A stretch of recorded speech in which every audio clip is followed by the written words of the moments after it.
Hey YouTube, Kent here from Think Trade Profit. Welcome back to the channel. In this video, I'm going to talk about extended hours trading. And I'm going to share with you everything you need to know to get started, how to place orders, and things to watch out for so you can lower your risk and hopefully make a little bit more money. So the first thing I should say with extended hours trading, and that means before the regular market session and after the market session, it's more risky. It is riskier. There's less liquidity, there's generally less volume. So since we're talking about risk, I'm going to throw up the disclaimer here real quick. How do you get started in extended hours trading? With Fidelity, there's a very simple process, but basically you want to go to the website, not the mobile app. Go to the website. So if you go to the website and you log in and go to your balances tab, at the bottom of that page, there's some links, and the one you're looking for is account agreements. And this pops up the trading profile pop-up, and you're looking for extended hours trading enabled. And then there's a sign up link here. So you click that, and there's some stuff to read and some things to accept, and basically it talks about the risks and how it works, but it's pretty much instantaneous. You can do this anytime and you don't have to like call and talk to anyone at Fidelity, but follow the steps and go through this process, and that'll get extended hours enabled on your account. So with that, what are the most important things to know and understand about extended hours? I'm going to go through all of that now. Probably the first thing you need to remember so that you don't make a mistake when you're entering an order is extended hours is this time and force field on the directed trade window. You always want it to be day plus. Day plus means extended hours, and that can be pre-market or after hours after the market, but any order that you intend to put in for extended hours trading has to be time and force day plus. The second thing you have to remember is the only order types you can use are limit orders. So that takes away a lot of things out of your toolbox. You can't use stop orders. You can't use trailing stop orders. You can't use market orders. You can only put in limit orders. And the reason they do that is it's not a liquid market. They don't want you to get some crazy slippage of a point or 2 points. And this isn't just a Fidelity thing. This is across all the major brokers in the US. It's limit order only. So think about that. If you get into a position and the market starts to move quickly, what I recommend when you need to get out is put a limit to where you want to cover higher or lower with some room. Meaning you'll pay up to this price to get out and not just try to hit one particular price in a fast market. It's something to think about when things don't go your way. You don't have a way to put in a stop order to protect yourself. So limit orders only and day plus. So this is Apple. I'm just going to show you the rest of the fields, but we'll put 20 here. And you have to fill out a route. And I pretty much almost have always used ARCA. It will go out and get the best price if ARCA isn't displaying the best bid, so you can route through ARCA. I've had good success with that. I've had some price improvements even in fast markets, so ARCA is the way to go. But these are the fields you have to fill out, and you place the order. So I have a buy of Apple, 100 shares at $120, which is way below the market, so I don't expect to get filled here, but I can send that out. You can see that it's placed over here. And we'll just cancel that. But day plus, limit orders only. So the other thing to remember, kind of a simple point, I don't think you guys would miss this, but in case you're new and you're new to the platform, make sure that whatever charts you're using, you have extended hours enabled on the chart. So there's a couple ways to do that. The easiest way is to go into settings right from the chart, and there's an option for extended hours. In this case, I have it showing. I just switched Apple because I realized I wasn't showing the extended hours trading. So this kind of shaded section here is the extended hours, what we're seeing right now, and this is without it. You can tell that the market ended right at 4 p.m. Eastern Standard Time, so we'll bring that back, settings, show extended hours, and now we see the extended hours prices, what's going on right now. And you can zoom in and do all that kind of thing. All right, let's go over some of the other basics, things you should know and consider if you're new to extended hours trading. So right now, Apple's got a pretty decent spread, and it's actually locked up. It's got about a 2-cent spread, but especially in the morning, and especially in stocks you're not familiar with, you want to be cognizant to pay attention to what the spread is in the stock and realize what kind of risk you're taking if you're going to buy the offer or sell in the bid. I've traded some of the internet stocks and some of the less liquid stocks, and they've had like points, 2 points. things can change really quickly. So you could be stuck in a position with a really wide spread. So spreads are one thing to watch. I tend to, you want to take some time and watch the stock for a few minutes and see what's going on and how much activity is there, because you want to be able to get in and out if things don't go your way. I mentioned before that it's risky. It is a risky time to trade. It can also be very volatile. Again, there is a lot of potential for manipulation. For myself, to kind of protect myself from some of the things that can go wild, I generally don't trade pre-market before 8 a.m. If I am going to trade, I wait till 8, and that just goes back to my days. I worked on a NASDAQ trading desk, and honestly, those guys don't get into work at 7:30. The market doesn't open. The regular market doesn't open until 9:30. They roll in about 8. That's still an hour and a half before the market opens, and then they'll start playing around and putting orders out and get a feel for things. So I don't usually trade super early in the morning. So with Fidelity, how early can you trade? With Fidelity, you can see some of the action. There are some other brokers who allow orders, and the NASDAQ total view system shows orders as early as 4 a.m. So you could come in, you can open up extended hours on your chart super early in the morning, and you can see some trades ticking off, but you can't enter any trades that early. And most of the US brokers are this way. With Fidelity, you can start entering orders in the morning at 7 a.m. Eastern Standard Time. But there's a catch. You can only enter buy orders at that time. For whatever reason, you can't order short sales.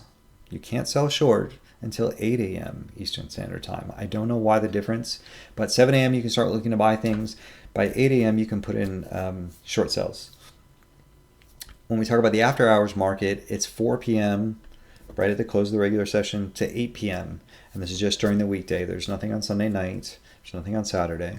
So 7 to right before the market opens, it's actually 7 to 9:28 is the pre-market extended hours, and the after hours is 4 to 8 p.m. Some little things that are nice to know, especially if you trade penny stocks. The maximum order size you can put in during extended hours trading is 25,000 shares. And I know that may be a really big number for some of you, but maybe you're trading a stock that only trades 25 cents, 30 cents, and you're hoping it goes to $2. In those cases, you might be able to buy 25,000 shares or more. But in extended hours trading, the largest order, single order that you can put in is 25,000 shares. The next thing to consider is things can change and the stock can act very different and go to completely different price levels after the regular session opens.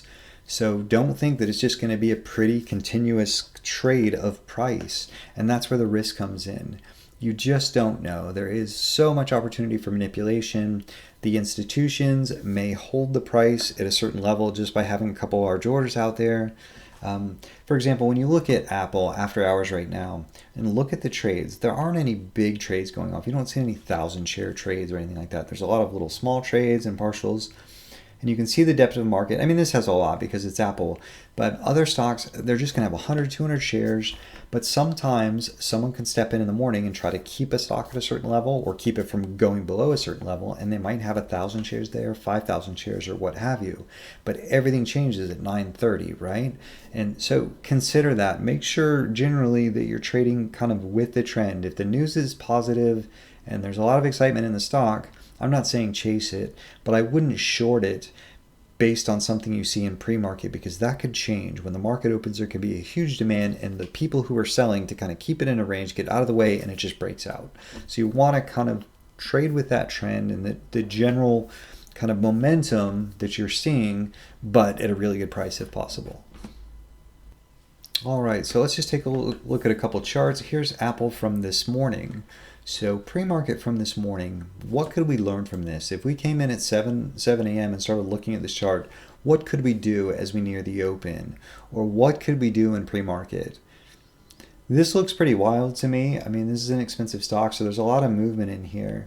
I would trade it kind of the same way I do the regular session. I would look for orders that are refreshing or coming back to the same price level. There's a lot of kind of flashing orders and not tipping your hand kind of thing. And what I mean by that, people generally don't leave their orders out for a long time. Unless it's an institution, they're trying to hold the stock in a certain spot. They'll put out 5,000 shares and let people nip at it, and they might refresh it. But the smaller players, you and I, that don't have thousands of shares, generally what you see is people will put it out there for a short period of time, 10 seconds, 20 seconds, 30 seconds, see if they get a bite. So let's say I was itching to short Apple this morning. I might, flash 100 or 200 shares at a certain price and see if anybody hits it. But I just don't leave it there, because what happens is other people see that, and if they want a short sale also, they'll get in front of me, and then you get this weird thing where you're fighting for a better price. So generally, that's what you want to watch for. You want to watch for people coming back at the same price level or very near it repeatedly. Then you can tell that, hey, there's really someone who wants to get short at that price. They don't leave it there, but they keep coming back. That's the thing to look out for, because then now you can get just in front of that order and have some feeling that, hey, if you want to cover and you get short, you might be able to return to that and buy it back really quick if it doesn't go your way immediately. So here's a stock that was listed on Warrior Trading's pre-market list, and I didn't trade it. I didn't really follow, but it had some volume. But what can you learn about this? So this is what it looks like when there's not a lot out there. See, it didn't, I'm sorry, that's the night before. So where are we? Let's zoom in just a little bit more. So that's 8 p.m. and here's 8 a.m. here. Here's 7 a.m. right in here. So 7 a.m., it didn't look like there was a lot going on, but you can see the excitement really kick up in here. You got a lot of different bars, and it looks like there was a lot more trading. So somewhere in this range where you see kind of lower high, if you were looking to get short or get long, I don't know what your preference was. It looks like it traded up after the open and then traded down. But depending on where it's been, it looks like it had some excitement. It was going to trading higher. Let's consider buying these dips. So again, support and resistance wise, you see a pullback, but then this pullback actually went below that. That would make me wary too, but maybe you tried this one, but then where's your stop? You need to look at what you've got as far as price action goes and figure out some place where, okay, where am I wrong? So this wouldn't have excited me in the morning, because it's making lower highs. It spikes up, and then all the action from that is a trend down until this open. So this isn't even an extended hour trade. It's more of a breakout in after the open of the market. So you could have used this information if you were watching, but technically you wouldn't have been making an extended hours trade. Maybe you see it consolidate here, so you try for a breakout, but this is regular hours. So it's not a really good example. I was looking for something really tight and compact where you didn't have a lot of risk. Let's take a look at a different one. So maybe this is a better example. So this is DBVT. So again, here's 8 a.m. and this is 7:13. Some crazy bars in here, and this is 4 a.m. So 280 up to this range, and then some consolidation. So I don't have the times and sales for how much was trading here. It looks like it traded a million or so for the day. But maybe you could have done something in here. I probably would have been shorting it. But again, there's a lower high. You could, take a short on a peak up, on a little kind of up move, and use this as your stop and use it and see what you can get out of it. It's just crazy. These bars are a little bit ugly for a $3 stock. You're talking about 30 cents or so. That's 10% of the price. That was pretty tough. 8 a.m. is really where the excitement kicks in. That's why you get a lot of these wide range bars, as some people wake up and bigger orders start to hit the market. And that's why I say don't trade before 8 a.m. Eastern Standard Time if you're going to play around in pre-market. I don't really have any hard and fast rules for after hours, after market. Generally, the pre-market is better. I think there's more people looking in that, unless there's some kind of earnings or something after the close for the 4 to 8 p.m. session. But I've given you some things to think about, and at least I've told you enough to get started. And it looks like the 8 p.m. session just closed up, and because the directed trade window just flipped, so you're not going to be able to look at anything until tomorrow morning. And with that, I'm going to wrap this video. As always, play great defense out there. We still have some very good markets, but there is a lot of risk. Things get wild with the news, so be careful. Protect your profits. Wishing you guys the best. As always, if you're new here, consider subscribing. Hit that like button, and I will see you guys next time. Take care.